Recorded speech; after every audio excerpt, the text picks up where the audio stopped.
እግዚአብሔርን የምናመልከው በረከታችንም ከርሱ ነው፣ መከራችንም ቢመጣ የሚያሳልፍልን እርሱ እንደሆነ ስለምናውቅ።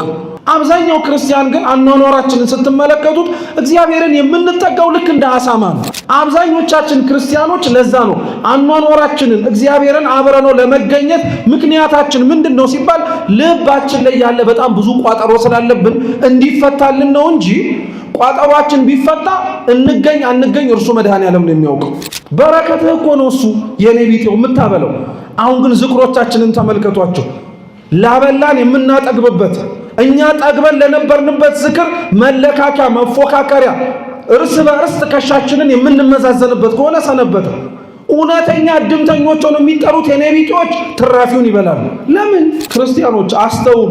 ሰው ኃጢአት ሲሰራ አይታችሁ ሊሆን ይችላል እንጂ ንስሐ ሲገባ አላያችሁት። ስለዚህ አይታችሁ ልትወቅሱት በመረጣችሁት ኃጢአቱ ልክ እያነባ እግዚአብሔር የማረውን ምህረቱንና ንስሐውንም ጭምር ማሰብ አለብን። ለዛ ነው ቤተክርስቲያን ውስጥ ግቢው ጠቦን ቤተክርስቲያን ውስጥ ቦታ የለም ብሎ እግዚአብሔር አባሮን አያውቅም። እኛ እርስ በርስ እንጎነታተላለን እንጂ። እኔ የሚደንቀኝ ምን መሰላችሁ? እሺ እዚህስ እንደው ተሳሳብን፣ ተገፋፋን፣ እንዳላይሽ ተባባልን። እናንተ መንግስተ ሰማያት ብንገባ ምን ልንሆን ነው? አንዱ መታመሙን ሌላው አሳስቦት ይናገራል። ዛሬ አንዳችን መውደቅ ሌላችን ያሳስበናል እንዴ? ጎሽ እንኳን ደፋው እኮ ነው የምንለው እኛ። እንኳን ወጣ ድሮም ደህና ሰው መስሎን ነበረ እንኳን ሄደ አይደለም የምንለው። በጣም ነው የምንገርመው። ነፍስ ተርፎናል እንዴ? እውነቴን እኮ ነው የምላችሁ። የምናጠፋቸው ነፍሳቶች አሉ መልበለን ያስቀመጥናቸው ስለተረፈን እንዴ። ስንት ነፍስ እየጠፋ ባለበት ዓለም ላይ እየኖርን የገባውንም እናባራለን። በማያምኑ መስሪያ ቤቶች ውስጥ የምንሰራ ሰዎች አለን። ሁሌን የምናማርረው እንደው እግዚአብሔር ከዚህ ቦታ ነቅሎኝ እንላለን። ለምን? አንተን እዛ ያስቀመጠ ዘርነትን ጽናትን ሊያው ፈልጎስ ቢሆን ሹመቱን ሽልማቱን ሁሉን ነገር ንቃችሁ ታው ትላለች ቤተክርስቲያን። እውነት ነው። ከዛ የሚበልጥ ነገር ስለሌለ ነው። ከቤተክርስቲያን ክብር ከመንግስተ ሰማያት ልዕልና ሊበልጥም ሊተካከልም የሚችል ምንም አይነት ነገር የለም። ግን አስፈላጊ ከሆነ ግን እነዛንም ነገሮች እንድንይዛቸው ቤተክርስቲያን ልትፈልግ ትችላለች። እየሰማችሁ ነው። የቦታ ጉዳይ አይደለም እያልኳችሁ ነው። ገብቷችኋል? እግዚአብሔር እኛን እዚህ ያስቀመጠን እንድንዘጋጅምና እንድንጠብቀውም ጭምር ስለፈለገ አይቀርልንማ። ምስክሮች መሆን ለክርስቲያን ሕያዊ ሕይወት ግዴታው። ኖረን እንመሰክራለን፣ ሞተንም ጭምር እንመሰክራለን። ተንቀሳቅሰንም እንመሰክራለን፣ ተቀምጠንም እንመሰክራለን። ቤት ውስጥም እንመሰክራለን፣ ውጭም እንመሰክራለን። በመጨረሻ እንድታውቁት የምፈልገው የመጨረሻው የዚህ ትምህርት ዓላማ እንዲሆንላችሁ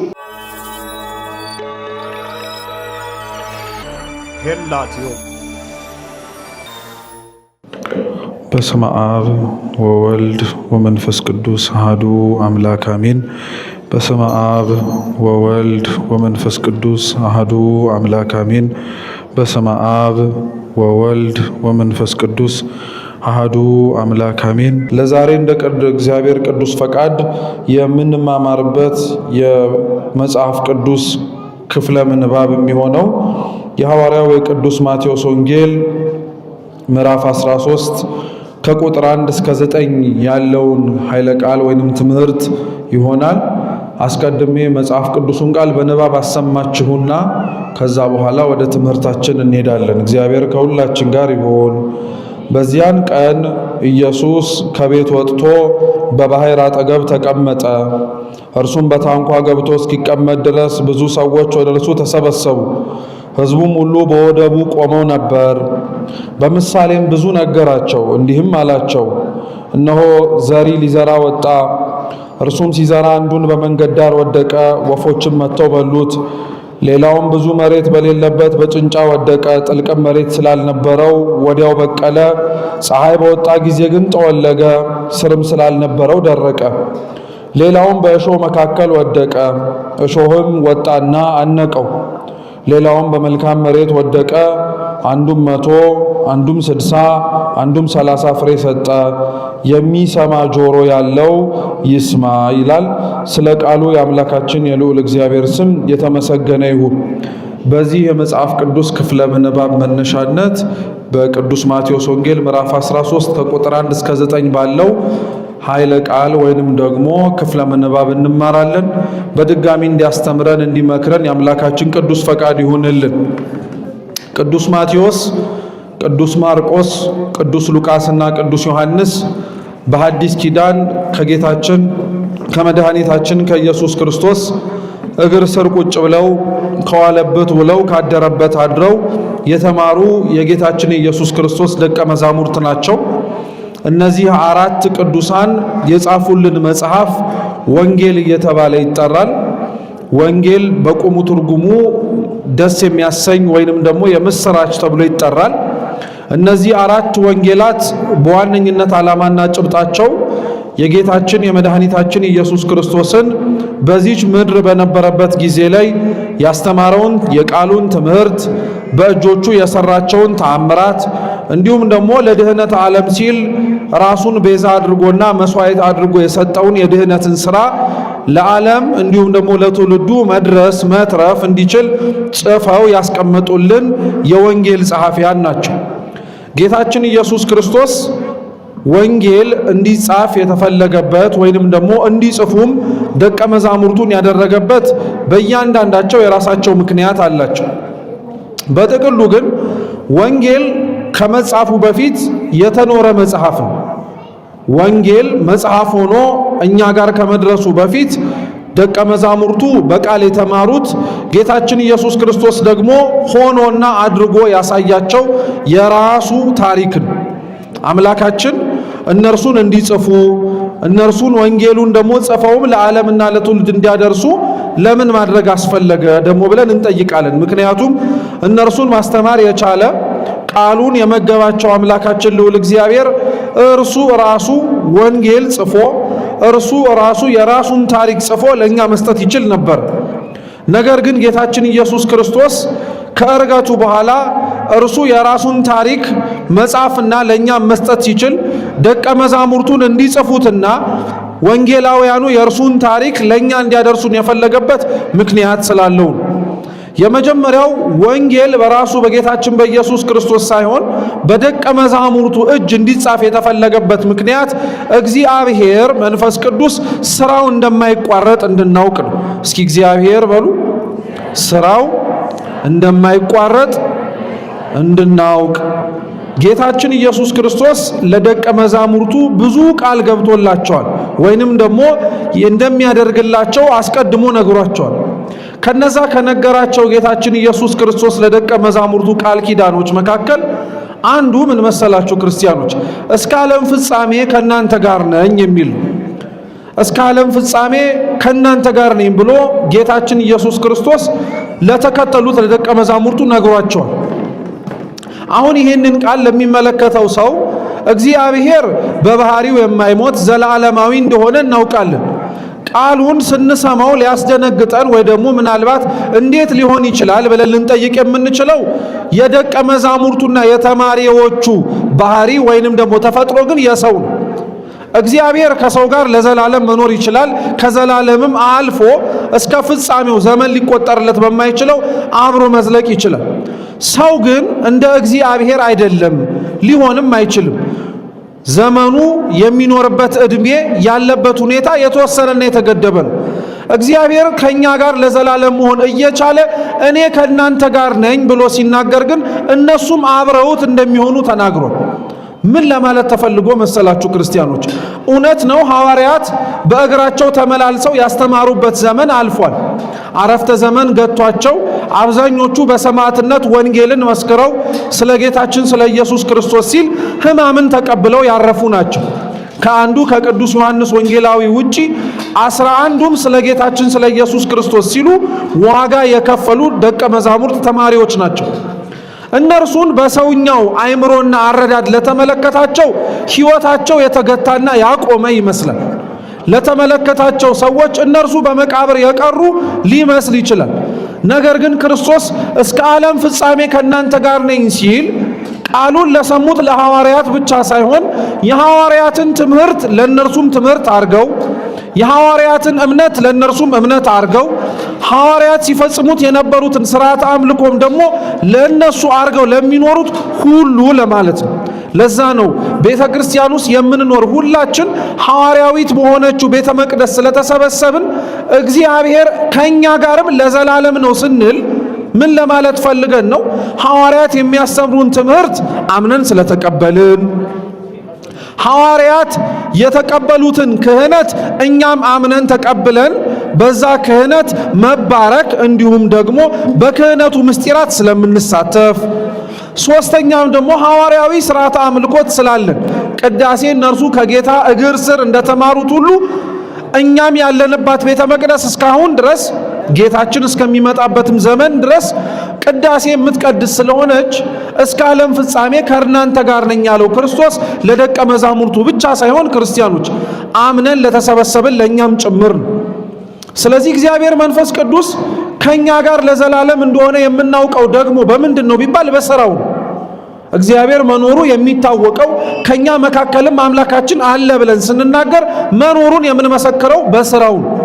ታዲያ እግዚአብሔር መንፈስ ቅዱስ አምላካችንም እስከ ዓለም ፍጻሜ ድረስ ከኛ ጋር እንደሆነ የምናውቀው ሲያስተምራቸው የነበረውን የአምላካቸውን ቃል ከሱ እርገት በኋላ ራሱኑ መልሰው ሲጽፉት ስላገኘናቸው የእግዚአብሔር ሥራ እንደማይቋረጥ የአምላካችን ሥራ ዘመን የሚገድበው እንዳልሆነ ለማጠየቅ እግዚአብሔር ወንጌላቱን መጻፍ ሲችል ራሱ ደቀ መዛሙርቱ እንዲጽፉት ግን አደረጋቸው። እነዚህ ደቀ መዛሙርቱ ታዲያ ወንጌልን ለአራት ነው ተካፍለው የጻፉት። ለስንት አልኳችሁ? ለአራት። ለምን አንድ አድርጎ አልተጻፈም? በቤተ ክርስቲያን ታሪክ ላይ የሚገርማችሁ በተለያዩ ዘመናት ላይ የተነሱ ነገስታት የወንጌል ቁጥር 4 መሆኑ ለምን አስፈለገ በሚለው ምክንያት አድርገው ይናገሩ ነበር። እና አራቱም የሚያወሩት ስለ አንድ ጉዳይ ከሆነ ለምን አንድ መጽሐፍ ሊሆን አያስፈልግም? ማለትም ጨምቀ ነው የማቴዎስ፣ የማርቆስ፣ የሉቃስ፣ የዮሐንስ ከምንለው እየሰማችሁ ነው። አንድ መጽሐፍ ለምን አይሆንም ብሎ የሚያስቡ ዘመኑን የመጣባቸው ሰዎች ነበሩ ድሮ። ነገር ግን እግዚአብሔር አምላካችን እርሱ ባወቀ አራት እንዲሆኑ ወንጌላውያኑ የሚጽፉበትም ርዕሰ ጉዳይ አንድ እርሱ ጌታችን ኢየሱስ ክርስቶስ ወይም አምላካችን እንዲሆን የተፈለገበት ዓላማ አለ። አስቀድሞ ወንጌላውያኑ መጥተው ስለ ክርስቶስ ከመናገራቸው በፊት ለነሱ ትንቢት ስለነበራላቸው የቅድስት ሥላሴን መንበር ይሸከማሉ ተብለው የሚነገሩት አራቱ እንስሳት ኪሩቤል አራት እንደሆኑት ሁሉ ስለ እግዚአብሔርም የሚያስተምሩ ስራውንም የሚናገሩ ጸሐፍትም አራት ለመሆናቸው አስቀድሞ ትንቢት ስለተነገረላቸው። ከዛ ውጭ ግን ክርስቲያኖች ወንጌላቱን አራት እንዲሆኑ የተፈለገበት ምክንያት ደግሞ እግዚአብሔር አምላክ ዓላማ ስላለው። ይሄንን ወንጌል እግዚአብሔር አንድ ማድረግ ሳይችል ቀርቶ አይደለም። ልብ ብላችሁ ስሙኝ። እግዚአብሔር ይህን ወንጌል አራቱን አንድ አድርጎ ማጻፍ ከብዶት አይደለም። አራት እንዲሆኑ ግን የፈለገበት ምክንያት አለ። እንዲያውም አራቱ ራሱ ይለያያሉ። ሁለቱ ሐዋርያት ናቸው፣ ሁለቱ አርድእት ናቸው። አራቱንም በሐዋርያት ማጻፍ ይችል ነበር፣ አራቱንም በአርድእት ማጻፍ ይችላል። አራቱም ቀርተው በአንድ መጽሐፍ ሙሉ ታሪኩ እንዲጻፍ ማድረግ ይችል ነበር። ነገር ግን ጌታችን ይህን ያላደረገው ለምን መሰላችሁ? ሁሉም ጌታችን ኢየሱስ ክርስቶስን ተከትለውት እስከ መጨረሻው የእግዚአብሔርን መንፈስ ወይም መንፈስ ቅዱስን የለበሱትና የተዋሃዳቸው ደቀ መዛሙርቱ ሁሉም በእግዚአብሔር ሥራ ውስጥ ሚና እንዳላቸው እንዲታወቁ ነው። ሁሉም ሚና እንዳላቸው እንዲታወቁ ነው። ማቴዎስም፣ ማርቆስም፣ ሉቃስም ዮሐንስም ከአራቱ አንዱ ሁሉንም መጻፍ ሲችል አራቱም በአራት የተለያዩ ጸሐፍት እንዲጻፉ የተፈለገበት እግዚአብሔር በአንዱ ሰው ብቻ ሳይሆን መስራት የሚችለው ከአንድ በላይ በሆኑ ሰዎችም መስራት እንደሚችል እንዲታወቅለት ነው። አንድ ሁለተኛው ጌታችን አራቱን ሐዋርያት ማድረግ ሲችል አራቱን አርድእት ማድረግ ሲችል ያካፈላቸውም ደግሞ በምክንያት ነው። አራቱንም ወንጌላት ሙሉ በሙሉ ሐዋርያት ቢጽፉት ኖሮ ወጥተው አርድእት ስለ ክርስቶስ በሚሰብኩበት ጊዜ ላይ ለማስተማርም በተሰማሩባቸው አገረ ስብከት ላይ ስለ እግዚአብሔር በሚያስተምሩበት ጊዜ ላይ እምብዛም ተቀባይነት አይኖራቸውም ነበር። ደገኛይቱ ትምህርት ሐዋርያት ጋር ነው የቀረችው፣ እነርሱ የጻፉትን ነው እንጂ እናንተ የምታስተምሩትም አናምናችሁም ተብለው በተጣጣሉ ወይንም ደግሞ ዝቅ ባደረጓቸው ነበር።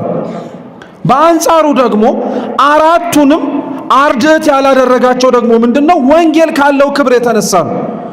አራቱንም ሐዋርያቱ ሳይሆኑ ከሐዋርያት በክብር የሚያንሱት 72ቱ አርድእት መካከል ቢያጽፈው ኖሮ እንደ ማንኛውም ከወንጌል ውጪ እንደተጻፉት መልእክታትና ሌሎች እግዚአብሔር ቃሉን ያስተላለፈባቸው መንገዶች አድርገው የወንጌልን ክብር እንዳያሳንሱት።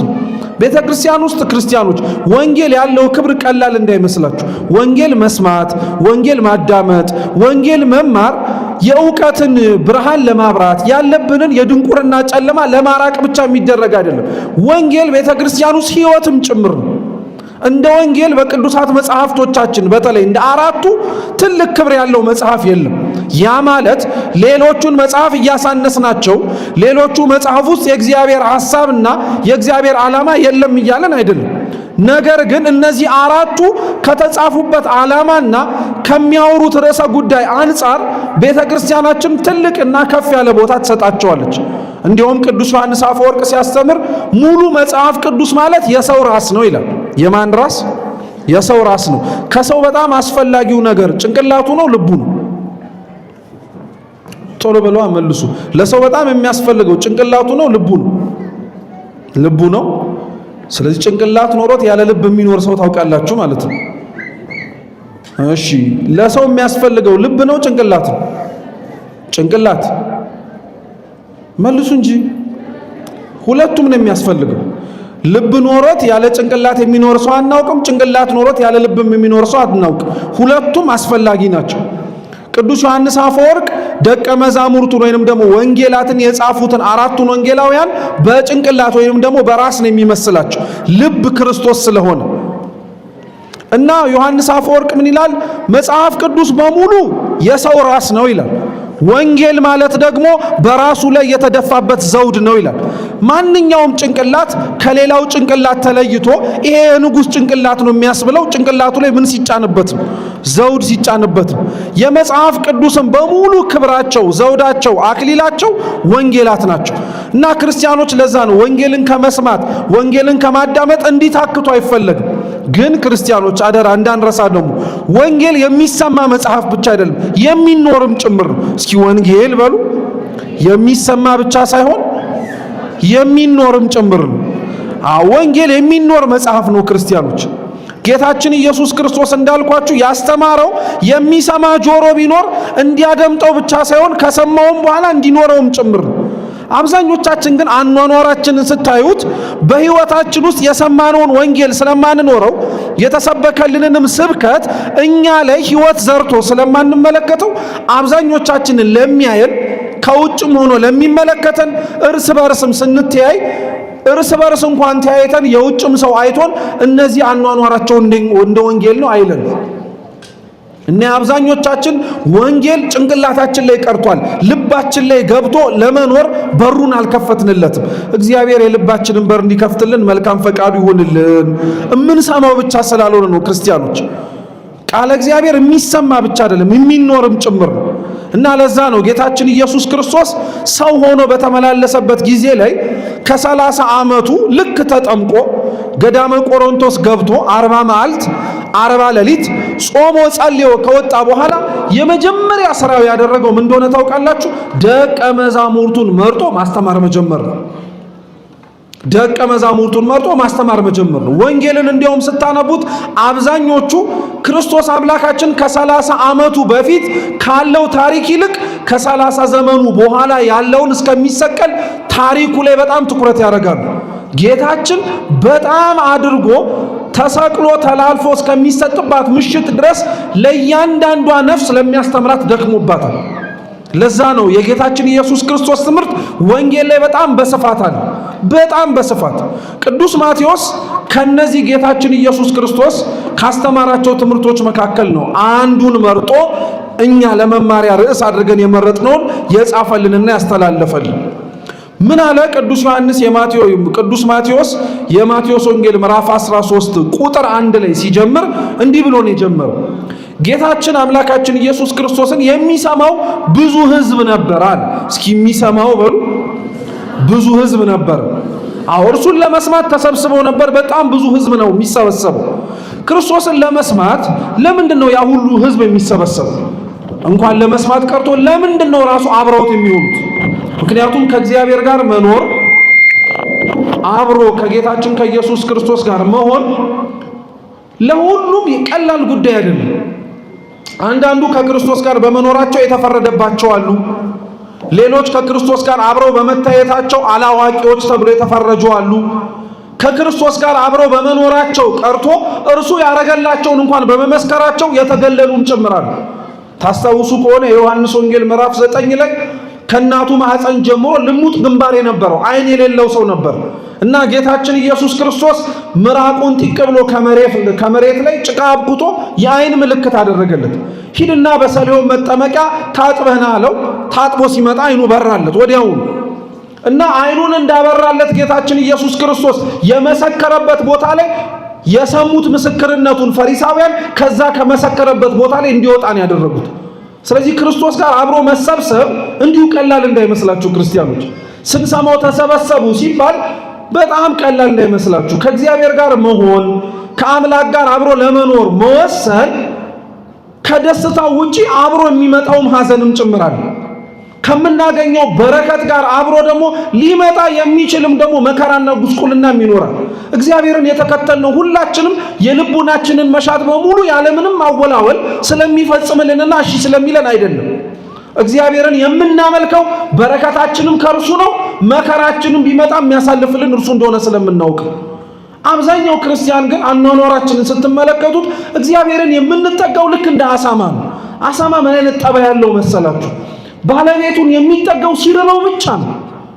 ባለቤቱን የሚጠጋው የሚበላው ሲያጣ ብቻ ነው። ባለቤቱ ለእርሱ የእህል ምንጩ ነው እንጂ የሌላ ነገር አይደለም። ስለዚህ እህል እስኪያጣ ድረስ የትም እየተልከሰከሰ ይበላል።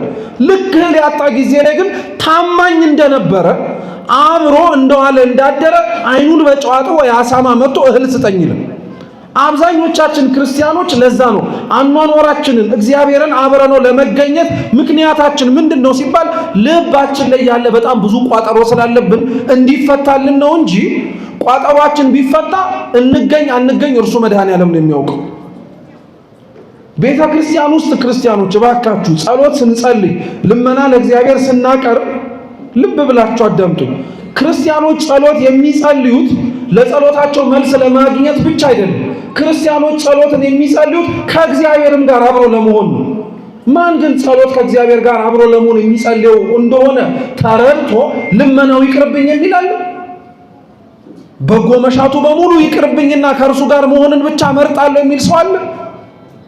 ከኛ መካከል ሊኖርም ላይኖርም ይችላል። ስለዚህ ከክርስቶስ ጋር አብሮ መኖር ካለበት ቦታ ላይ መሰብሰብ ቀላል ነገር አይደለም።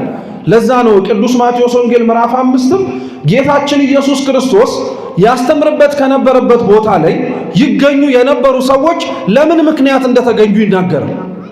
አንዳንዶች ክርስቶስ ሲያስተምርበት ቦታ ላይ የተገኙት ቃሉን ለመስማት ነው፣ ለመማር ተምሮ ለመለወጥ ነው። ልክ አሁን እዚህ መካከል ለምንድን ነው የመጣችሁት ብንባል ለመማር ለመለወጥ እንደምንለው ማለት ነው። አንዳንዶች እርሱ ካለበት ቦታ ላይ ይመጡ የነበሩት ርቧቸው ጠምቷቸው ነው፣ እህል ፈልገው። እንደው ወቅቱም ዘመነ ጽጌ አይደለም፣ ሁሉም ቤተ መቅደስ ውስጥ የሚያደርሰው ማህሌት ሊቆም የሚመጣ ይመስላል። ጠዋት ላይ የሚዘከር ዝክር ስላለ ሌሊቱን ታግሼ ባድር ጠዋት እንጀራ ቁራሽ አግኝቼ ረሃቤን አስታግሳለሁ የሚልም እኮ አለ።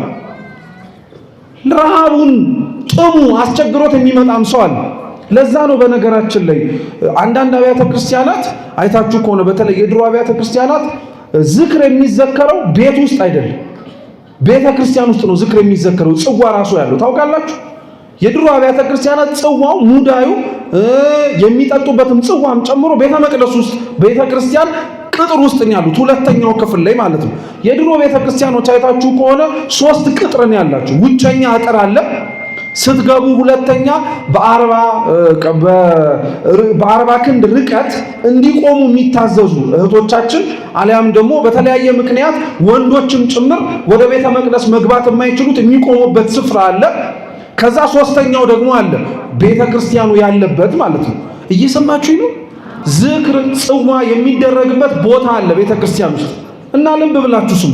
ዝክር ጽዋ በጥንቷ ቤተ ክርስቲያን ስርዓት መሰረት የሚገርማችሁ ውጪ ቤተ ክርስቲያኑ ዙሪያው ጋር እንዲደረግ ነው የሚፈልገው። ለምን መሰላችሁ? እንግዳ ሆነ የምትጠራው ዝክሩን ለመቅመስ የመጣውን ሰው ብቻ ነው። አንተ እንደምታበላ አይቶ ለመጥገብ የሚመጣ የኔ ቢጤ አለ። በረከትህ እኮ ነው እሱ የኔ ቢጤው የምታበለው። አሁን ግን ዝክሮቻችንን ተመልከቷቸው። ላበላን የምናጠግብበት እኛ ጠግበን ለነበርንበት ዝክር መለካከያ መፎካከሪያ እርስ በርስ ትከሻችንን የምንመዛዘንበት ከሆነ ሰነበተ። እውነተኛ እድምተኞች ሆነው የሚጠሩት የኔ ቢጤዎች ትራፊውን ይበላሉ። ለምን ክርስቲያኖች? ቅዱስ ባስልዮስ ምን ይላል መሰላችሁ? ድሆች የመንግስተ ሰማያት መግቢያ በሮች ናቸው ይላል። እውነት ነው። በድሆች በኔ ቢጤዎች በኩል ነው መንግስተ ሰማያትን የምንወርሰው። ግን ቦታ አልሰጠናቸው። ዝክራችንን ደበቅንባቸው ቤት ውስጥ። ጽዋውን እንዳንቀምሰን እኛ የተረፈንን ቀርቶ አብረውን እንኳን እንዲበሉ አንፈልጋቸው። እግዚአብሔር ግን እኒህን መስሎ ሊመጣም ጭምር ይችላል። ረሃቡን ጥሙን ለማስታገስ እህል ሲያበረክት ስለሚመለከቱት አብረውት የሚውሉ ነበሩ፣ የሚያድሩ ነበሩ።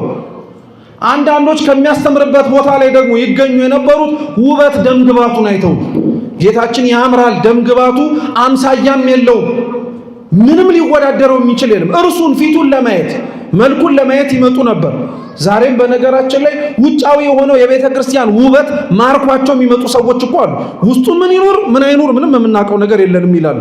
ግን ውጩን ሲያዩት ባንዲራው፣ ውጩን ሲመለከቱት ኪነ ህንፃው፣ ውጩን ሲመለከቱት የሚመለከቱት አጸዱ ላይ ያሉት በሙሉ ነገሮች ይማርኳቸዋል። እቺ ቤተ ክርስቲያን አደንቃችሁ እንኳን ውስጥ ገብታ ቀርቶ ውጭም ታሸንፋለች። እንኳን ውስጥ ቀርታ ሰብካ ቀርቶ ቤተ መቅደሷ ራሱ በውበቱ አፍዞ ቁጭ ያደርጋል ንጉሱ።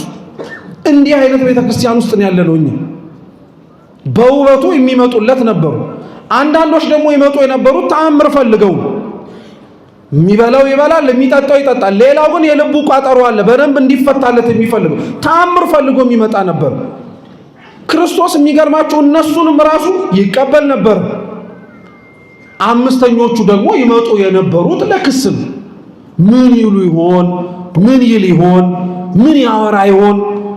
ከስህተት ከንግግሩ ውስጥ እግዚአብሔር እኮ በባህሪው ስህተት የሌለበት እኮ አምላክ ነው።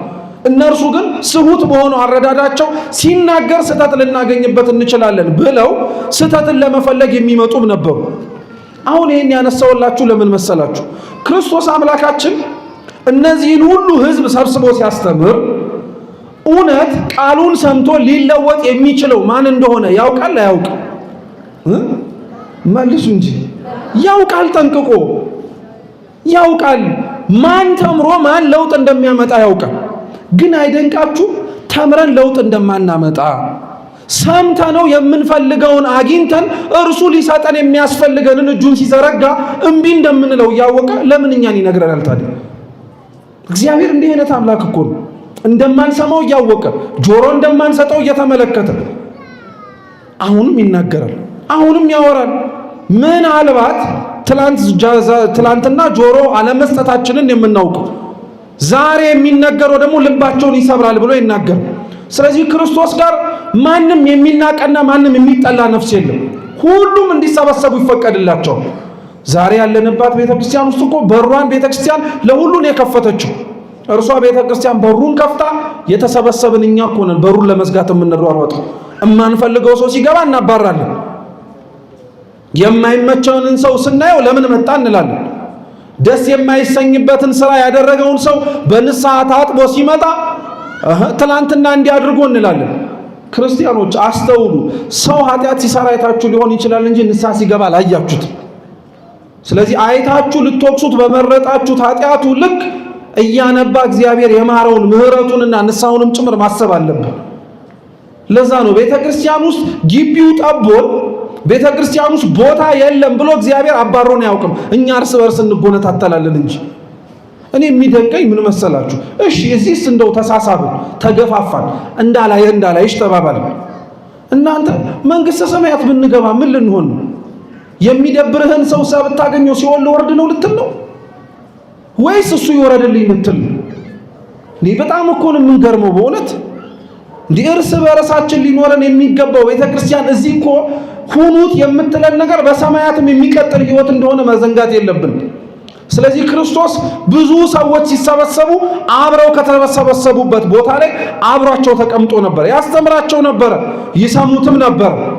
ከዛ በኋላ ነው ሲነበብ እንደሰማችሁት በታንኳ ላይ ተሳፈረና ጌታችን ኢየሱስ ክርስቶስ ወደ ባህሩ ገባ። ታንኳ ላይ ተሳፈረ። አብዛኛው ሰው ወደቡ ላይ ቀረ። ስለዚህ ሲያስተምር አሁን ይሄንን ያስተማረውን ዘሩን ሊዘራ ወጣ የሚለውን ትምህርት ክርስቶስ ሲያስተምር እርሱ ታንኳ ላይ ሆኖ ባህር ላይ እየተንሳፈፈ ህዝቡ ደግሞ ወደቡ ጋር ሆኖ ነው የሚሰማ። ለምንድነው ክርስቶስ እውነት በትምህርቱ ለውጥ እንዲያመጡ ፈልጓቸው ከሆነ አጠገባቸው ሆኖ ማስተማር ይሻላል አይሻልም? ይሻላል እኮ። አስባችሁታል? ሰው እኮ ከናንተ እየራቀ ደሞም እያወራም ጭምር ከሆነ በርቀቱ ምክንያት ድምፁ ሊሰማን ሊደመጠን ስለማይችል ምን አልክ የምንለውን ቃል እንደጋግመዋለን። እግዚአብሔር ለምንድነው ጌታችን ህዝቡን የሚሰማውን ወደብ ላይ አስቀምጦ እርሱ ግን ታንኳ ላይ ተጭኖ እየሄደ የሚያስተምራቸው የነበረው? ለምክንያት ነው። ቅዱስ ቄርሎስ ዘእስክንድርያ በረከቱ ለሁላችን ትድረሰን። ጌታችን የተሳፈረባት ታንኳ ቤተ ክርስቲያን ናት ይላታል። እስኪ ቤተ ክርስቲያን በሉ። አዎ ቤተ ክርስቲያን ናት ክርስቶስ የተሳፈረባት ታንኳ። ክርስቶስ የተሳፈረባት ታንኳ አንድ ሰው ብቻ ነው የያዘችው።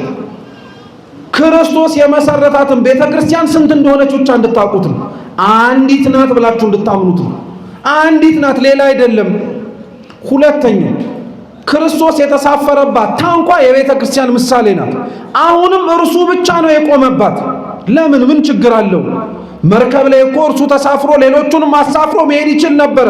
ያን ግን ክርስቶስ ለማድረግ አልመረጠም። ለምን?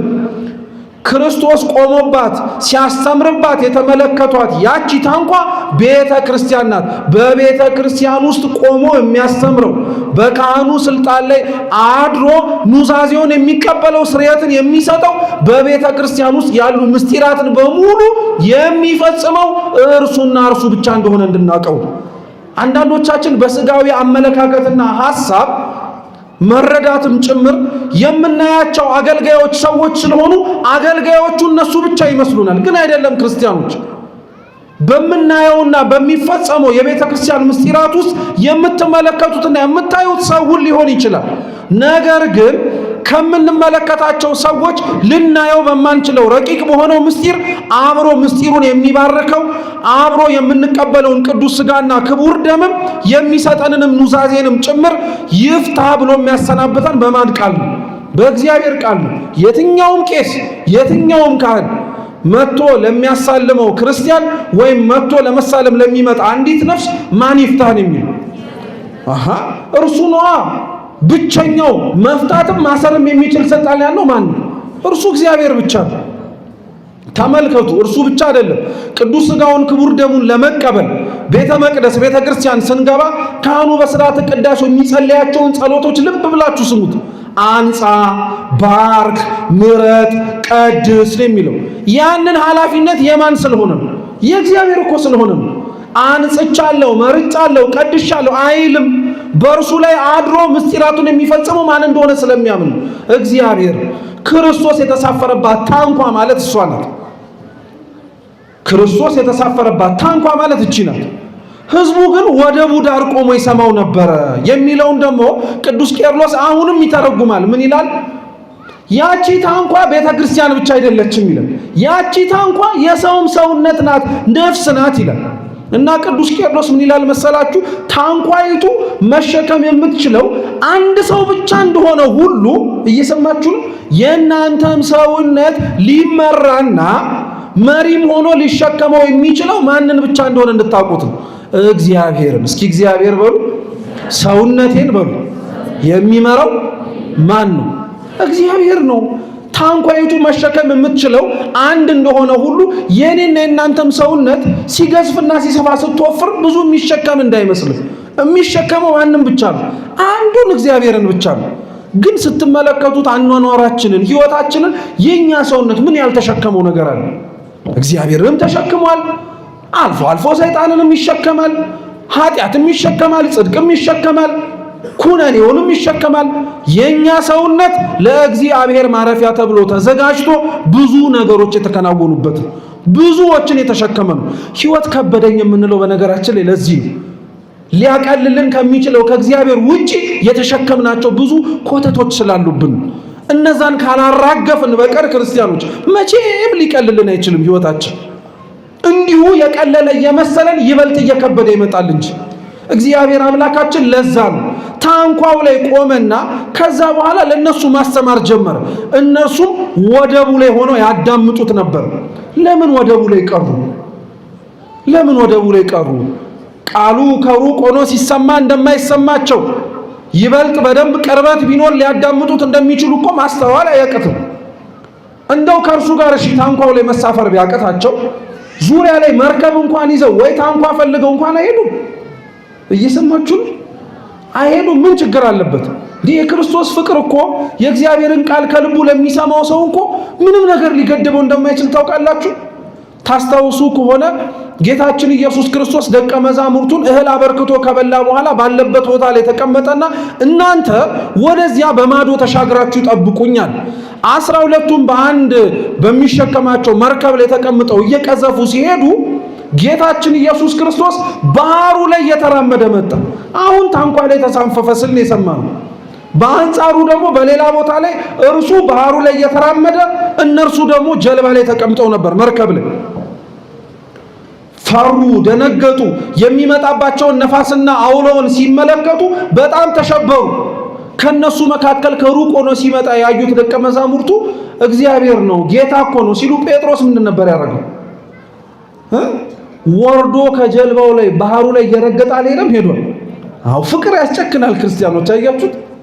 እግዚአብሔር እውነት ያለበት ቦታ እንኳን ተመችቶ ቀርቶ ሳይደላደልልህም ጭምር ትሄዳለህ። አያችሁት? ወደብ ዳር መቅረት ምን ማለት መሰላችሁ? ቃሉን ሰምተነው ግን ለመኖር የማንመርጥ ሰዎች ስለሆንን ቃሉን አዳምጠኗል፣ ማረግ የሚጠበቅብንን ለማረግ ግን አንፈልግም። ስንሰማው ይጣፍጣል፣ ስንሰማው ይማርካል። እንዴት ያለ ሃይማኖት ውስጥ ነው ያለሁት እያልን ልቡናችን ሊቃጠል ይችላል።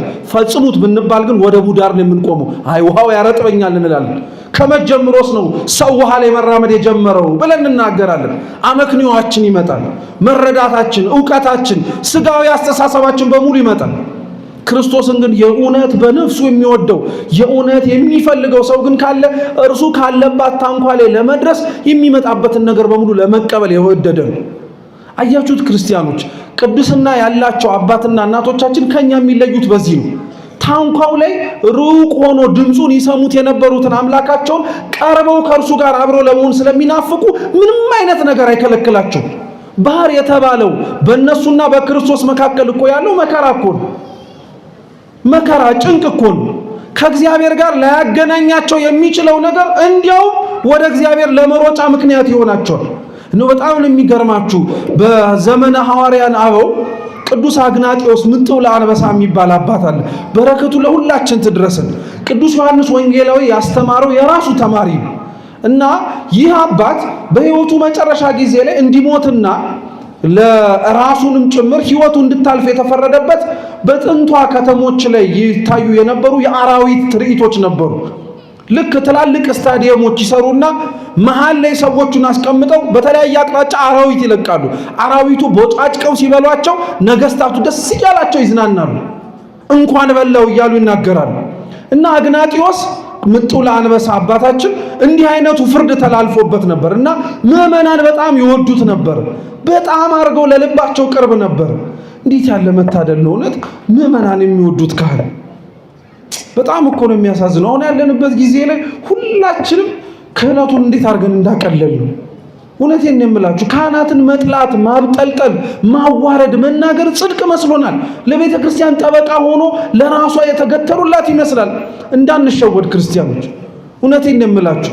ትልቁ ውድቀታችን ከጠላት ከውጭ የሚያጠቃን አይደለም፣ እኛ ውስጥ የምንሸዋወደው መሸዋወድ ነው። እኛ ውስጥ እያወቅን እየመሰለን የምናጠፋው ጥፋት ነው። እና አግናጢዮስን ምዕመናኑ ይወዱት ነበረ በጣም እና እየተከተሉት እባክህ አትሙትብን እያሉ ይማጸኑት ነበር። አንበሳ እየቦጫጨቀ አራዊት እየበሉ ለምን ትሞታለህ? እባክህ ሰንብትልን፣ ቆይልን ይሉት ነበር። እርሱ መንጋዎቹን ለቅዱስ ፖሊካርፐስ አሳልፎ ከሰጠ በኋላ ምን እንዳለ ታውቃላችሁ? እባካችሁ ተውኝ አላቸው። ተውኝ፣ እባካችሁ ተውኝ። እንደ ንጹህ መገበሪያ ስንዴ በአንበሶቹ አፍ ተፈጭቶ አጥንቴ ከክርስቶስ ጋር መዋሃድ እፈልጋለሁ አለ። እንዴት ያለ እምነት ነው ማርያም! የአንበሶቹን አፍ የሚቆረጥሙትን አጥንቱን እንደ ንጹህ መገበሪያ ስንዴ ከእግዚአብሔር ጋር የሚሄድበት መንገድ ነው ብሎ ማሰብ። ከዚህ በላይ ባህር አለ? ከዚህ በላይ ጭንቅ አለ? አሁን በየሀገሩ ከተሞቻችን የምንሰማቸው ሰማዕታቱ እንዲሆኑ ክርስቲያኖች እንዲታረዱ ሲባል ላለመታረድ እኮ ምርጫ ነበራቸው። ታውቃላችሁ? ላለመሞት እኮ አማራጭ ነበራቸው። እርሱን እምቢ ስላሉ እኮ ነው፣ አንፈልግም ስላሉ። አብረን እንሞታለን ብለው ስለተናገሩ እኮ ነው። እንዴት ይሄ እንኳን እኛን ልባችንን አይመልሰውም? ክርስቲያኖች እንዴ በጣም እኮ ነው የምንገርመው። እኛ የምንሳቀቀውን መከራ እነርሱ በአማራጭ ይፈልጉታል። ክርስቶስ ከሌለበት ወደብ የምንቦጫረቅበት የመከራ እሳት ይሻለናል ይላሉ። በጣም የሚደንቅ እምነት እኮ ነው እውነት። ጌታችን ለዛ ነው ልትመስሉኝ እውነት የምትፈልጉ ከሆነ ወደቡ ጋር አትቆሙ፣ ተሻግራችሁ ኑዋል። ማንም ሊመጣ አልፈለግም። ስለዚህ ጌታችን ኢየሱስ ክርስቶስ እናንተም ባላችሁበት እዛው እኔም ባለውበት በዚህ ማስተማር ይቀጥላሉ አለ። ዘሪ ዘሩን ሊዘራ ወጣ። የሚደንቅ ነው። የትኛውም ዘሪ የትኛውም ገበሬ ዘሩን ሊዘራ ሲወጣ የለሰለሰ መሬት ካገኘ ነው እንጂ ደግሞ ወጥቶ ወርዶ በስንት መከራና ትግል ያገኘውን ዘር ፍሬ የማያገኝበት ቦታ እንደሆነ እያወቀ አይዘራውም፣ በፍጹም አያደርገውምም ጭምር። ስለዚህ መሬቱ የለሰለሰለት መልካም ሆኖ ዘሩን ሊቀበለው ወደሚችለው ቦታ ዘሪ ዘሩን ሊዘራ ሄደ። የሚደንቅ ነው። ዘሪ ዘሩን ሊዘራ ሄደ። ዛሬ በቅዳሴያችን የተነበበው የቅዱስ ማቴዎስ ወንጌል ምዕራፍ 21 ቁጥር 33 ነው እና ጌታችን ኢየሱስ ክርስቶስ ራሱን የወይን ባለቤት ስፍራ እንደሆነ ለዛች ለወይን ባለቤት ስፍራ ለራሱ መሬትም ቅጥር እንደቀጠረላት ግንብ እንደገነባላት መጭመቂያ የወይኑን ዘለላ ተጨምቆበት ውሃውን ወይንም ደግሞ የወይኑን ፈሳሽ የምንጠጣበትን ቦታ አዘጋጀዋል እና ገበሬዎቹን አሰማራቸዋል። እየሰማችሁ ገበሬዎቹን አሰማራቸው ምን እንዲያደርጉ? ፍሬውን እንዲለቅሙ። እግዚአብሔር በነገራችን ላይ በሁለቱም ምሳሌዎች ተመሳሳይ ሐሳብ ነው እያነሳ ያለው። ምን መሰላችሁ? ዘሪ ዘሩን ሊዘራ ሲወጣ እንዳልኳችሁ መሬቱ መስተካከሉን ካየና ካመነበት በኋላ ነው። የእግዚአብሔር ድርሻ ዘር የተባለ ቃሉን እኛ ላይ መዝራት ነው። ዘሪ ምኑን ሊያረግ ወጣ ስለምን ዘሩን ምን ሊያረግ? እስኪ ሊዘራ በሉ።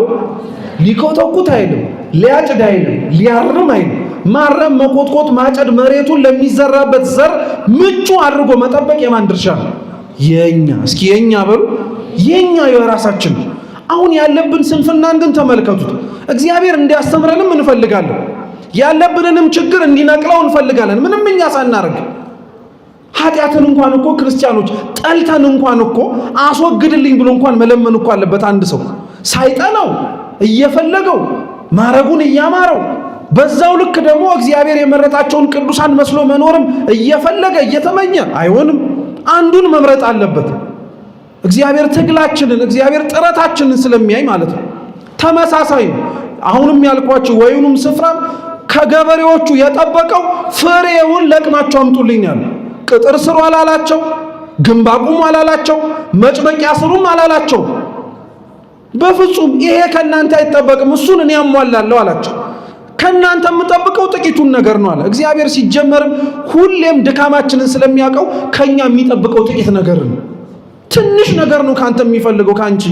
እኛ ብዙ እየመሰለን ነው እንጂ እስኪ አስቡት። ፍሬ መልቀም ይቀላል ወይስ ቅጥር መቅጠር፣ መጭመቂያ ማዘጋጀት፣ ግንብ መገንባት? ከባዱን ስራ እኮ ባለቤቱ ሰርቶታል። ተመልከቱ። መጭመቂያ የምትባለው ቤተ ክርስቲያን ናት። ቤተ ክርስቲያንን እኛ አልሰራናትም። ማን ይሰራልን? እግዚአብሔር። ቅጥር ቀጠረለት አለ። ቅጥር የሚባለው ነቢያት ናቸው፣ ቅዱሳን ናቸው። እነርሱን እንደሱ መስለው መኖር እንዲችሉ የመረጠ የቀደሳቸው እግዚአብሔር እርሱ። ግንቡ ማማ ሆኖ ከፍ ብሎ የሚታየው ራሱ ጌታችን ኢየሱስ ክርስቶስ ሁሉን ነገር አደረገ፣ አከናወነ። ከዛ ከኛ ጥቂት ነገር ፈለገ።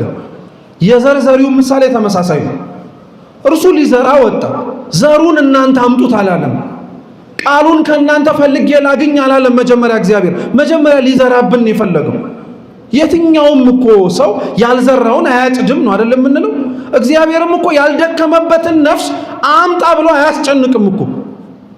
መጀመሪያ ደክሞ ወጥቶ ወርዶ ነው። ስለዚህ ዘሪ ዘሩን ሊዘራ ወጣ አለ። እንደምታውቁት ይህን ታሪክ ብዙ ጊዜ ላይም ሲሰበኩ በሊቃውንቱ እንደሰማችሁት አንዱን በደረቅ መሬት ላይ ዘራው፣ አዋፈ ሰማይ ወሰዱት። ሁለተኛውን በጭንጫ መሬት ላይ ዘራው፣ ፀሐይ ሲወጣ አጠወለገው፣ ደረቀ። ሶስተኛውን በሾሃማ መሬት ላይ ዘራው፣ መብቀሉን በቀለ። ከፍ ብሎ እንዳይታይ ግን ምኑ አንቆ አስቀሩ፣ እሾሁ አንቆ አስቀሩ። አራተኛውን መልካም መሬት ላይ ዘራው። ገበሬ የሚገርማችሁ የሚዘራውን ዘር የሚያገኘው ከዘራው ከምርቱ። ምርቱ ሲደርስ ይሰበስባል፣ ጎተራ ያስገባል። ጎተራ ካስገባው ከስንዴዎቹ መካከል ደግሞ ወይም ከዘራው ዘር ይመርጥና ምርጥ ዘር ያስቀምጣል። ይሄን በልቶ ሽጦ ተጠቅሞ ከቀጠለ በኋላ ነገ ወቅት ደግሞ ሲመጣ ያንን ምርጥ ዘር ነው አንስቶ ምን የሚያደርገው መልሶ የሚዘራው። እየሰማችሁ ነው? እግዚአብሔር ከሁላችን ጋር ይሁን። የሚዘራው መጀመሪያውን የሰበሰበው ነው። ስሙ፣ ገበሬው በተቻለ አቅም ነው የምላችሁ የምርጥ ዘሩን ዘርቶ የሰበሰበውን ምርጥ ዘር በቅል ነው ራሱ የሚያስቀምጠው፣ እርጥበት አግኝቶ እንዳይሻግት፣ እርጥበት አግኝቶ የመዝሪያ ወቅቱ ሳይደርስ እንዳይበላሽበት ማለት ነው። ያንን ገበሬ እውነቴን እምላችሁ ሄዳችሁ እህል ቢያጣ ቢራ ቢጠማ በየትኛውም ተአምር ምርጥ ዘሩን አይነካትም። ምርጥ ዘሩን ከበላው የዛሬው ረሃብ የዘላለም ረሃብ ነው የሚሆንበት፣ የዛሬው ጥም የዘላለም ጥም ነው የሚሆንበት። ስለዚህ መከራውንና ጭንቁን ወቅቱ መጥቶ መዝራት የሚችልበት ጊዜ እስኪደርስ ድረስ ይታገሳል። ያንን ያገኘውን ዘር ደግሞ የሚዘራው ምርት ሊያገኝበት የሚችልበት ቦታ ላይ ነው። ምርት ሊያገኝበት አሁን እንደ ዘርዘሪ ገበሬ እናንተ ከነዚህ ከአራቱ መካከል ዘሩን ዝሩት ብትባሉ የትኛው ላይ ነው የምትዘሩት? ክርስቲያኖች መልሱ እንጂ የትኛው መሬት ላይ ነው የምትዘሩት? አስፋልት ላይ ትዘሩታላችሁ? መልሱ እንጂ አይዟችሁ፣ ልክ እኮ ናችሁ። አይደላችሁም እንዳልላችሁ ፈርታችሁ አስፋልት ላይ ትዘሩታላችሁ? እንደሚደርቅ እያወቃችሁ ጭንጫ መሬት ላይ ትዘሩታላችሁ? እሾህ እንደሚያንቀውና ፍሬውን ማግኘት እንደማትችሉ እያወቃችሁ ትዘሩበታላችሁ? መልሱ እንጂ አትዘሩም። የምትዘሩት የትኛው ላይ ነው ታዲያ? አይገርማችሁም ታዲያ? እግዚአብሔር ምርት የሚያገኝበትን መሬት ለይቶ ማወቅ እየቻለ የማያገኝበት እኛ ላይ ለምን ይደክማል? ልባችን ድንድን ያለ ድንጋይ እንደሆነ እያወቀ ለምን ይዘራብናል? ልባችን መከራ እንደማይታገስ አኗኗራችን እያወቀ ለምን ያስተምረናል?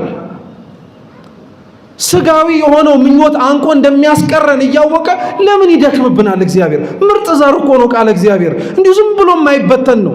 ግን አይደንቃችሁም? እግዚአብሔር ቃሉን የሚሰማው ሰው ቢለወጥ ይመርጣል። ቃሉን የሚሰማው ሰው ቢስተካከልለት ይመርጣል እንጂማ አምላካችን እኮ ማይመረ ህዋት ሁሉን አዋቂ እኮ ነው። እዚህ እንኳን ለጉባኤ ተሰብስበን ሰምተን የማንለወጥ ሰዎችን እኮ ሊያባረን ይችል ነበር። ግን አይገርማችሁ? ልባችን ምን አይነት እንደሆነ የሚያውቀው እርሱ ብቻ ነው፣ ሰው የማያውቅም። ክብር ምስጋና ይድረሰው። እውነት ልባችን ምን አይነት ልብ እንደሆነ ራሱ እርሱ ብቻ ነው የሚያውቀው። ያንዳንዶቻችን ልብ ለዘር የማይመች ልብ ነው፣ ይታወቃል ተጠንቅቆ። እንደ አለት የጸና አዕዋፈ ሰማይ የተባሉ አጋንንት ሰምተነው ገና ሳንኖረው ነጥቀው የሚወስዱብን ደረቅ የሆነ ልብ ያለን ሰዎች አለን፣ ምንም ሊመልሰን ያልቻለ። እኔ በጣም ነው የሚገርማችሁ ክርስቲያኖች እኮ እንደው የኛን ድርቅና ልብ ሊያሸንፈው የሚችለው ምን ይሆን? እንኳን እኛ እግዚአብሔርን ያመንነው ቀርቶ እኮ እግዚአብሔርን ያላመነው ጣዖታትን አቁሞ ይሰግድ የነበረው ፈርዖን እንኳን እኮ በመቅሰፍት እኮ ልቡ ተሰብሯል። እንዴ እኛ ላይ እግዚአብሔር ምን ያላወረደብን መቅሰፍት አለ? ወገኖቻችን ሲሞቱ አየን፣ ሀገር ሲበጠበት ተመለከትን፣ ቤተ ክርስቲያናችን እንደምናቃት ሳትሆን በብዙ ፈተና ስትወጠር አየን። አሁንም ጣት እየተጠቋቆምን ነው። እኛ አሁንም የነገሌ ጥፋት ነው እያልን ነው። አረ መቼ ነው የኔ ነው የምንለው? እኔ ነኝ ለዚህ ሁሉ ጥፋት ተጠያቂ የምንለው? እንዴ ክርስቲያኖች፣ ዮናስ ያለበት ቤተ ክርስቲያን ውስጥ እኮ ነው ያላችሁት። ዮናስ ተሳፍሮ ለነበረባት ወደ ተርሴስ ሲኮበልልባት ለነበረችው መርከብ እኮ ሰላም፣ ጸጥታ፣ ደህንነት ለሌሎችም ነፍስ መትረፍ ሲል እኮ እኔን ባህር ውስጥ ጣሉኝ ያለው ማን? ከኛ መካከል እኔን ባህር ውስጥ ጣሉኝ የሚል አለ? ሌላውን እየገፈተርን እንከት ይሆናል እንጂ እንደማናውቅ ጥፋት እንዳላጠፋ ምናልባት እነሱ ሊሆኑ ይችላሉ እንላለን እንጂ ቤተ ክርስቲያናችን ሰላም መነሳቷን ተመልክተን ሌሎች ብዙ ሸክሞች አሏት፣ እሱን አቀሉላት። ዮናስ የተሳፈረባት መርከብ ትዝ ይላችኋል። ከምን እንደተነሳ መርከቢቱ እንደዚህ የምትናወጥ መሆኑ ስላላወቁ ያላቸውን ሀብት በሙሉ እኮ ባህር ውስጥ ከተውት ነበር። ሞኞች! ሲበጠብጥ የነበረው ዮናስ እኮ ነው። አሁንም እኮ ስለ አንዲት ስለኛ ስለምናጠፋው ጥፋት ብሎ እግዚአብሔር እኛን ለመመለስ ያመጣውስ ቢሆን ሁሌም የሆነ ሰው እንዲመለስ የሚመጣ ነው የለም ይመስለን መቅሰፍት። ሁሌም የሆነ ሰው እንዲጠራ ይመስለናል አይደል? እግዚአብሔር መዓት የሚያመጣው አይደለም፣ እኛ እንድንመለስ ነው። እኔ በግል እናንተ በግላችሁ ሁላችንም ማለት ነው። ግን እንደዚሁ ድንድን ያለን ከፈርዖን በላይ የጸና ልብ እንዴት ክርስቲያን ይኖረዋል? ፈርዖን እኮ እግዚአብሔርን የማያውቀው እኮ ነው።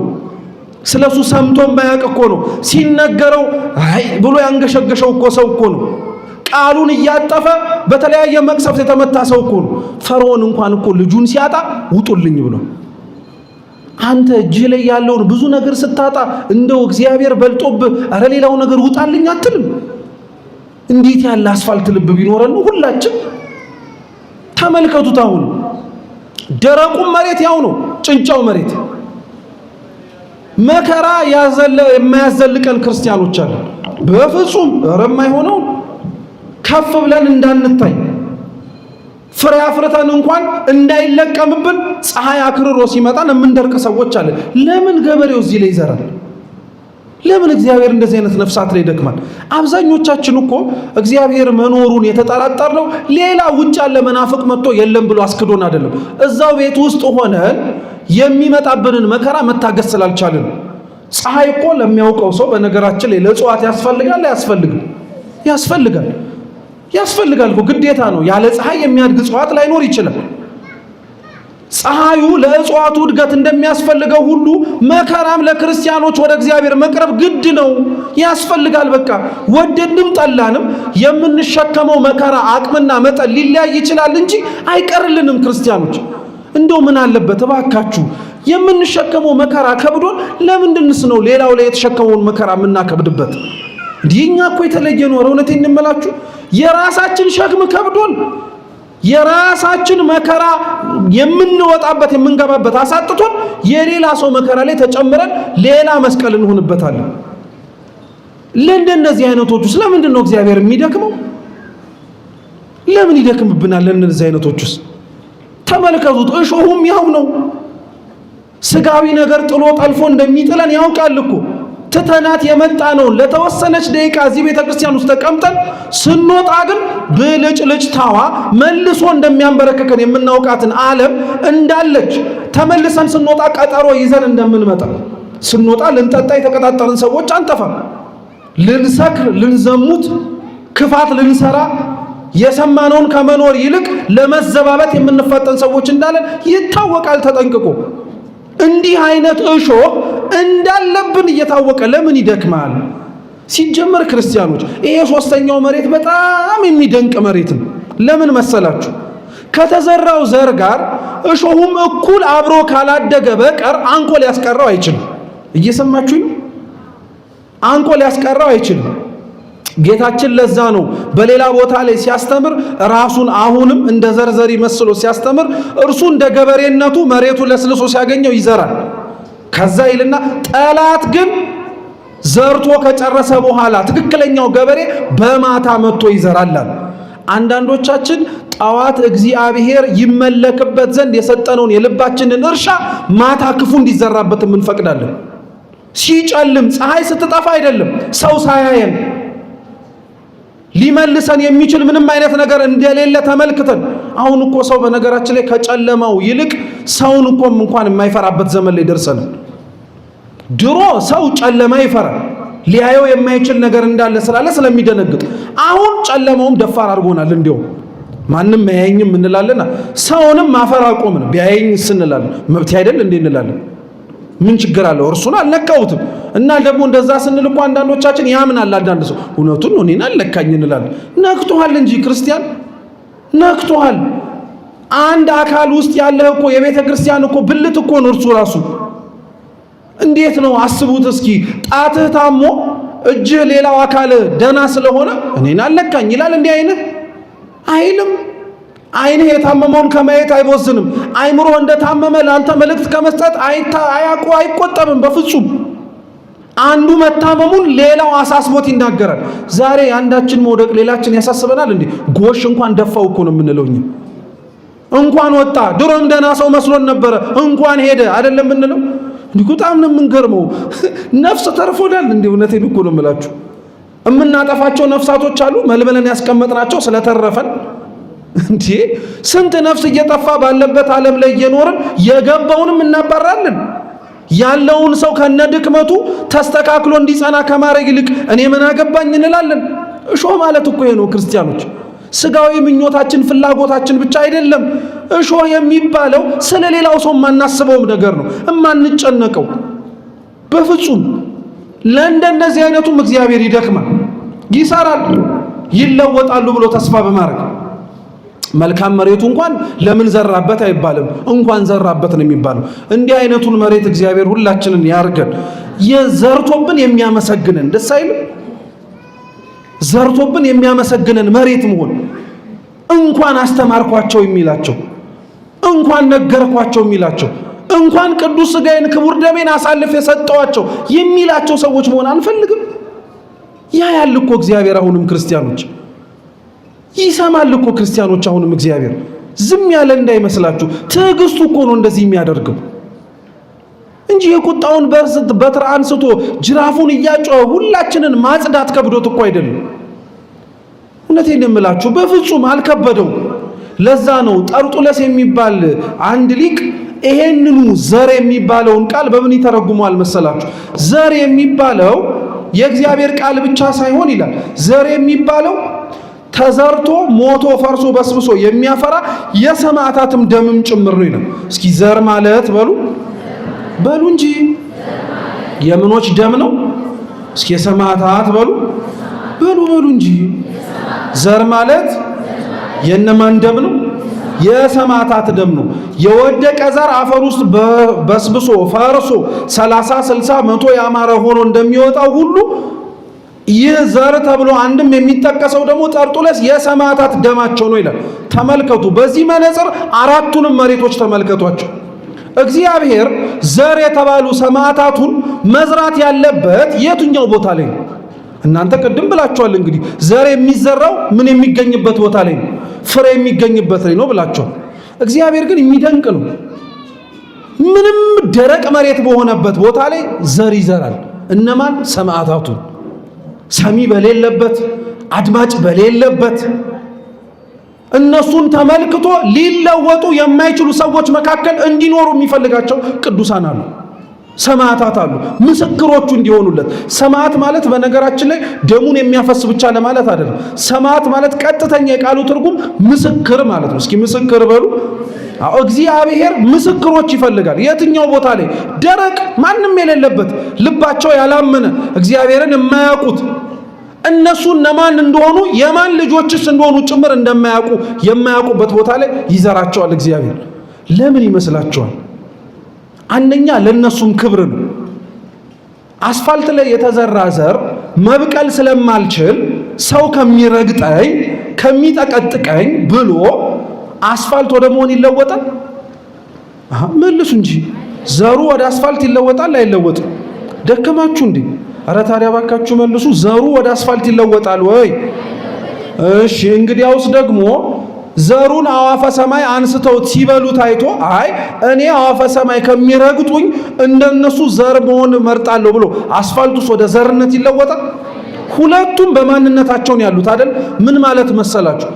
ሰማዕታትን ቅዱሳንን ከማያምኑ ሰዎች መካከል እግዚአብሔር እንዲቀመጡ የሚፈልገው ጽናታቸውን ለማወቅ ነው። የሚያይ የሚሰማ የሚያደምጥ ማንም በሌለበት ሁኔታ ላይ እነሱ አድማጭ አጣን ተመልካች አጣን ብለው አስፋልት ወደ መሆን ልባቸው ደረቅ እንዳይሆን ጽናታቸውን ለመፈተሽ ነው። አብዛኞቻችን በነገራችን ላይ በማያምኑ ሰዎች ቤተሰብ ውስጥ ያለን ሰዎች የለን?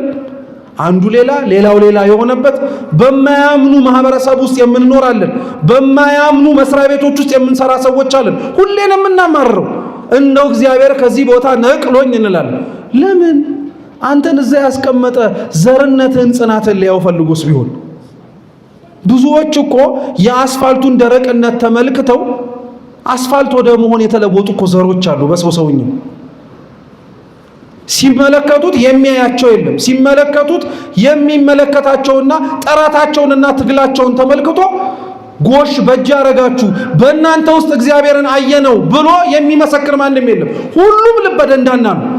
አይ እንደብዛማ ከሆነ እኔ ለምን ክርስቲያን እሆናለሁ ብሎ እኮ የሚለወጣል። ከማይጾም ሰው ጓደኝነት መስርቶ ለምን እጾማለሁ የሚል ሰው ያለበት ቤት ውስጥ እንደ ያለ ነው። እኛ ምን ሌላ ነገሩን አነሳሳ ነው? እንዲያው በቃ ጓደኞቻችን ካልጾሙ አንጾም፣ ካልጸለዩም አልጸለይም። ለምን? ድባቡን ላለማበላሸት እንላለን። ይሰማችሁ ነው።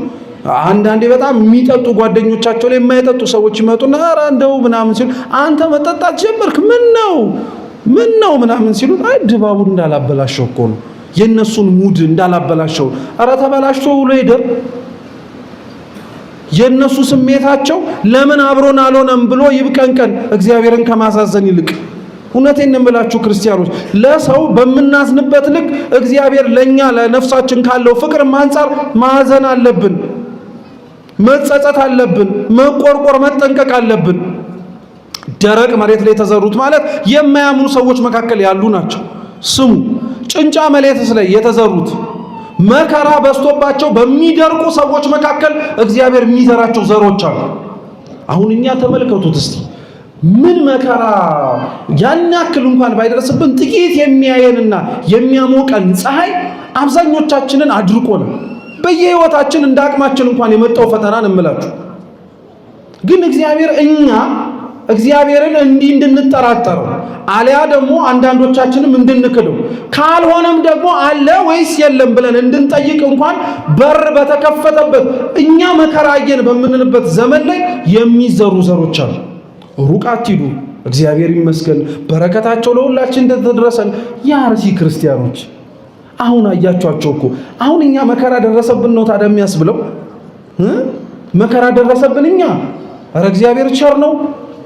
እግዚአብሔር ቸር ነው። እኛንማ ምንም አይነት እንኳን ሰይፍና ስለት ተነስቶብን ድምጽና የሰው ፊት እንኳን እኮ እግዚአብሔር እንድንጠራጠረው የሚያደርገን ሰዎች ነው። ሰው ፊቱን አጠላብን ብለን እኮ ምንቀር ሰዎች ነን። እውነት ወይስ ሐሰት?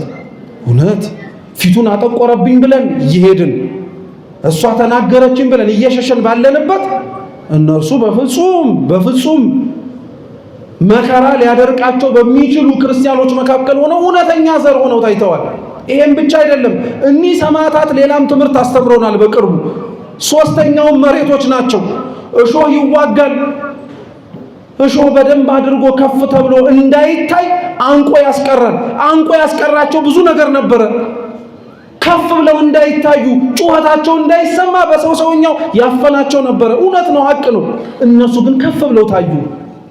ደማቸው ለኛ ምስክር መሆን እንዲችል እኛ ክርስቲያን መሆንና መኖር እንድንችል አሳየን እግዚአብሔር። እውነቴን እኮ ነው የምላችሁ ክርስቲያኖች፣ እሾህ ባለበት ቦታ ላይ የሚዘሩ ዘሮች አሉ። እውነተኛ የእግዚአብሔር ባለሟሎች በማያምኑ ሰዎች ብቻ አይደለም፣ መከራ በስቶባቸው በሚጠራጠሩ ሰዎች ብቻ አይደለም፣ ጥቅም አታሏቸው በሚወድቁ ሰዎች መካከል የሚዘሩ ዘሮች አሉ። በዘመነ ሰማዕታት ላይ የምናከብራቸው ሰማዕታት እኮ እሾህ አንቆ ያላስቀራቸው ሰማዕታት ናቸው። ቅዱስ ጊዮርጊስን ይዩት፣ እንዴት አይነት ገድለኛ ነው ባካችሁ! ሀብት ንብረቱን፣ ዘውድ ሽልማቱን፣ ሁሉን ነገር እኮ ነው የተወው። እሾህ ማለት እኮ ይሄ ነው ክርስቲያኖች። እርግጥ ነው አያስፈልግም እያልን እኮ ላይሆን ይችላል። ሹመቱን፣ ሽልማቱን፣ ሁሉን ነገር ንቃችሁ ታው ትላለች ቤተክርስቲያን። እውነት ነው፣ ከዛ የሚበልጥ ነገር ስለሌለ ነው። ከቤተ ክርስቲያን ክብር ከመንግሥተ ሰማያት ልዕልና ሊበልጥም ሊተካከልም የሚችል ምንም አይነት ነገር የለም። ግን አስፈላጊ ከሆነ ግን እነዛንም ነገሮች እንድንይዛቸው ቤተ ክርስቲያን ልትፈልግ ትችላለች። እየሰማችሁ ነው? በደንብ አድርገን ጠንቅቀን ማወቅ መቻል አለብን። በደንብ አድርገን እነዚህን ሰማዕታት ግን ተዋቸው፣ ጥቅም ያላታለላቸው። ብዙዎቹ እኮ ሰማዕትነትን የተቀበሉት ስለ ክርስቶስ ሲሉ ገዳምና በየበረሃው ወድቀው የተገኙት እኮ ነገስታት ናቸው፣ ሹማምንት ናቸው። እንኑር ቢሉ ሊያኖራቸው የሚችል በጣም ብዙ ነገር አላቸው። ሁሉን ስለ እግዚአብሔር ተዉት። ሁሉን ስለ እግዚአብሔር ብለው ስለተዉት እርሱ ራሱ መልሶ የናቁትን ዓለም ሰጣቸው። አይደንቅም? እኛ ለእግዚአብሔር እኮ ምንም ነገር ስላልተውን ነው የምንፈልገውን የማናገኘው። ታውቃላችሁ? እጅ ሁሌ የጠገበና የያዘ ከሆነ አዲስ ነገር ለመቀበል አይችልም። ግዴታ የያዝከውን ምን ማድረግ አለብህ? መልቀቅ አለብህ። እነሱ ሁሉን ነገር ሲለቁ እግዚአብሔር እንደናቁት ተመልክቶ መልሶ የናቁትን ነገር ሰጣቸው። ዓለሙን ግዙት አላቸው፣ እንደፈለጋችሁ ሁኑበት አላቸው። ሰው በኃጢአት ሲመላለስ እነሱ በጽድቅ ተመላለሱበት። ሰው ፈርቶ የሚሸሻቸውን አራዊት እነሱ አላምደው እንደ አህያ እየተጫኑ ተጓጓዙበት። ለእግዚአብሔር ብላችሁ የምትተዋት እያንዳንዷ ነገር ክርስቲያኖች በሰማይም ብቻ ሳይሆን በምድርም እግዚአብሔር ይከፍልሃል። በደንብ አድርጎ ነው የሚከፍልህ አምላክ። በደንብ አድርጎ ብድራትህን በምድር እንኳን ባይከፍልህ ላይከፍልህ ፈልጎ አይደለም፣ የበለጠውን በእግዚአብሔር በመንግሥተ ሰማያት ሊሰጥ ስለፈለገ ነው። አንዳንዶቻችን እንዲህ አይነት ጸባይ ስላለብን ነው ለእግዚአብሔር ይሄንን ሁሉ ዘመን እንዲህ አድርጌ ምንም ነገር እኮ የተደረገልኝ ነገር የለም። አንደኛ እግዚአብሔርን ማምለክህ ራሱ እግዚአብሔር ያረጋል ትልቅ ተግዳሮት ወይንም ደግሞ ትልቅ በረከት ነው አይደለም? እናንተ እኮ አጣው ብለህ ልትወው ነበር። እናንተ እኮ የሰጠኝን አላየውም ብለህ ልትረሳው ነበር። ግን እግዚአብሔር ስላላየህ የአገልግሎት በረከትህን ቤተ መቅደስ የመገኘትህን ቃሉን በመስማት የደከመውን ሰውነትን ይሄ ይገባሃል ብሎ አይስጥህ እንጂ ሳይሰጥ ቀርቶ አይደለም። የበለጠውን በላይ በሰማያት እንዲሰጥ ስለፈለገ ነው። ሌላኛው እውነት ለመናገር እግዚአብሔር የድካማችንን ዋጋ እንድናየው የማያደርገን ለምን መሰላችሁ? ትዕቢተኛ ስለሆንን ነው። በራሳችን ያደረግነው ስለሚመስልን ነው።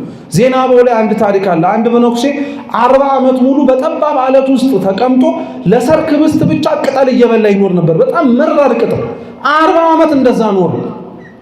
ኋላ ከቅድስና ክብር በደረሰበት ጊዜ ላይ አምላካችን ልዑል እግዚአብሔር ተገለጠለትና ይህን ሁሉ ዘመን ወዳጄ ተጋድለሃል፣ ስለኔም ስትል ክርስቲያናዊ ሕይወትን ለመኖር ጥረሃል። ስለዚህ ምን ላርግልህ? ምን ልስጥህ? እስካሁን እንደደከምክበት ድካምህ ልስጥህ ወይስ እኔ ባሰብኩት ይበቃሃል እምልህ ላርግልህ አለ። 40 ዓመት ነው ሰውየው የደከመው እና 40 ዓመት ደክሜ አንድ ቀን ውሎ ሊሰጠኝ ነው ብሎ በሰውየው አሰበና አይ እንደቆየውበት ቆይታ ስጠኛል።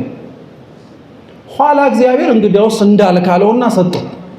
ይሄ መነኩሴ ታዲያ ወደ መጣበት ጸሎት ወደሚያደርግበት አለት ሲመጣ ድሮ አለቷ ጠባው እንደ ሰፊ ቦታ ይመነሰነስባት ነበር። አሁን ጥበቷ ታወቀ። ድሮ የመረረውን ቅጠል ሲበላ ጣፍጦት ነበር ይበላ የነበረው። አሁን ምሬቱ ታወቀ። ከዛ አዘነ በጣም። ለካ 40 ዓመቱን በሙሉ ጠባቡን ሰፊ አድርጎ መራሩን ጣፋጭ አድርጎ ያቆየው የሱ የራሱ ድካም ሳይሆን የማንቸርነት ነው፣ እግዚአብሔር ነው። ከዛ በኋላ መልሶ ድጋሚ ብዙ ዓመታትን ጸልዮ አምላካችን ድጋሚ አሁንስ እንደምን ልክፈላል? እንደ ቸርነት አለ። እንደ ስራዬ አይደለም እንደ ቸርነት ክፈለኛል። የዛን ጊዜ ላይ ወዲያውኑ ነፍሱን ከስጋው እንዲለይ አድርጎ መንግስቱን ሰጠ። እግዚአብሔር ለሁላችን ይህን ክብር ያድለን። ስለዚህ የምናየውን የምንደክመውን የምንወጣውን የምንወርደውን ነገር አሁን ዋጋውን ካላየነው ነው። አሁን ይህ ካልመጣ እንበል። እግዚአብሔር ያዘገየን ለምክንያት ነው። አቅማችን ስላልፈቀደም ጭምር እኮ ሊሆን ይችላል።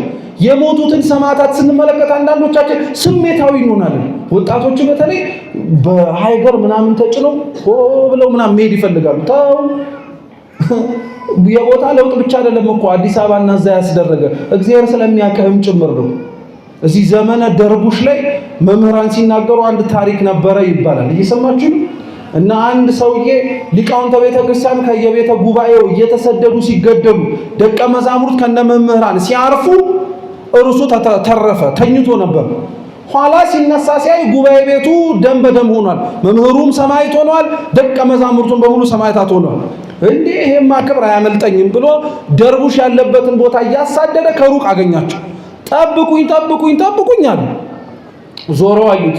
ምን ፈልገህ ነው አሉት። እንዴ ቅድም እነሱን ስታሰቃዩ እኔን ትታችሁ እኮ ነው የሄዳችሁት፣ በሉ እኔንም ግደሉኝና ሰማዕት ልሁን አላቸው። ከት ብለው ሳቁበት። ኧረ ተው በአንዴ አሉት። እና ብለው አስገቡትና ጣዖት ቤታቸው አስገብተው አንዴ ጥፍሩን፣ አንዴ ጣቱን፣ አንዴ ቆዳውን እያላጡ ቀስ በቀስ እያጠኑት ፊት ለፊቱ ቆዳውን እያጠኑት ይኸው እስኪ እያሉ ኋላ መከራው ሲበዛበት አይ መከራውስ ከዚህ በላይ ከሚበዛ እኔም የእናንተን እምነት አምናለሁ ተውኛ ላይ ይባላል። የቦታ ጉዳይ አይደለም እያልኳችሁ ነው። ገብቷችኋል? እግዚአብሔር እኛን እዚህ ያስቀመጠን እንድንዘጋጅምና እንድንጠብቀውም ጭምር ስለፈለገ አይቀርልንማ። ምስክሮች መሆን ለክርስቲያን ሕያዊ ሕይወት ግዴታው። ኖረን እንመሰክራለን፣ ሞተንም ጭምር እንመሰክራለን። ተንቀሳቅሰንም እንመሰክራለን፣ ተቀምጠንም እንመሰክራለን። ቤት ውስጥም እንመሰክራለን፣ ውጭም እንመሰክራለን።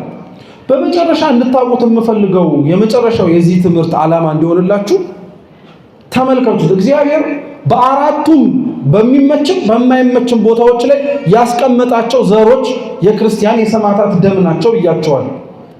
ክርስቲያኖች ክርስቲያን የሆናችሁት የት ቦታ ነው? አብዛኞቻችን እኮ ክርስቲያን የሆነው በሚመች ቦታ ላይ ብቻ ነው። እምንጾመው ሲመቸን፣ እምንጸልየው ሲመቸን፣ የምንሰግደው ሲመቸን፣ ምጽዋት የምንሰጠው አስራት በኩራት የምናወጣው የምንዘክረው ቅዱስ ሥጋውን ክቡር ደሙን የምንቀበለው ንስሐ የምንገባው ሁላችንም ምን ሲያደርገን ሲመቸን። ሲመቸን እውነት ክርስቲያን ብቻ ይኮናል? በአራቱም የተለያዩ ቦታዎች ላይ እኮ ተዘርተው የምታዩዋቸው ዘሮች ማለት ክርስቲያን የሚሆነው በሚመችም በማይመችም ቦታ ነው። እኛ አሁን እውነት እግዚአብሔርን ያመንነው ስለተመቸን አይሆንም ብላችሁ ታስባላችሁ? ቢያንስ በአንጻሩ በሌላ ቦታዎች ከምንሰማቸው ሰቆቃ የኛ ይሻላል። እንደዛ ስለሆነ ይሁን ያመንነው ቦታ ብንለዋወጥና ሰቆቃ ያለባቸው ቦታዎች ላይ ብንገኝ እኛ ስንክደው ይሆን? እንጠራጠር ይሆን? አለ የለህም ብለን እናወላውል ይሆን? ክርስቲያን የሚሆነው ሁሉም ቦታ ነው። እባካችሁ ቤተ መቅደሳችን ውስጥ ስንሰበሰብ ስርዓት አምልኮ ለመሳተፍ ስንመጣ እኛነታችንን ክርስቲያን መሆናችንን ከምንለብሰው ነጠላ ውጪ ሰዎች እንዲያውቁን እንሞክር። እውነቴን የምላችሁ ክርስቲያኖች ነጠላው ቢወልቅ አንገታችን ላይ ያለው ማህተብ ይቅርና እንደው ያምጣብን ቢወልቅ ማን እርስ በርስ ተያይቶ ክርስቲያን ሆኖ ይተዋወቃል? ሁላችንም እኮ አሕዛባዊ ሆነናል እኮ። ለሚያየን ሰው ክርስቲያን መሆናችን በምን ይሰበክ? በነጠላና በማህተብ ካልሆነ ክርስቲያን በሚመቸው ጊዜ ላይ ብቻ ሳይሆን በማይመቸውም ጊዜ ላይ ለእግዚአብሔር ምስክር መሆን መቻል አለበት። የሚሰማ ጆሮ መስማትን ይስማ ያለው እግዚአብሔር ለዚህ ነው። በሚመችም በማይመቸውም በሚሆነውም በማይሆነውም ቦታ ሁሉ እግዚአብሔርን መምሰልን ያድለን። የሰማነውን በልቦናችን ሰሌዳ ይጻፍልን። የተማርነውን ለሕይወት ያድርግልን። አምላካችን ቅዱስ እግዚአብሔር ከሊቀ ሰማዕታት ከቅዱስ ጊዮርጊስ ረድኤት በረከት ይክፈለን። ወስብሐት ለእግዚአብሔር። በስመ አብ ወወልድ ወመንፈስ ቅዱስ አሐዱ አምላክ። ይህ ሄላቱብ ነው። በዚህ ኦርቶዶክሳዊ ቻናል መዝሙር የሚጠብቀኝ አይተኛ፣ ስብከት፣ ቤተ ክርስቲያን የምታስተምራቸው 4 ጉባኤያት አሏት። የተለያዩ ክብረ በዓላትን በቀጥታ መከታተል ይችላሉ። ቻናላችንን ሰብስክራይብ በማድረግ አገልግሎቱን ያግዙ።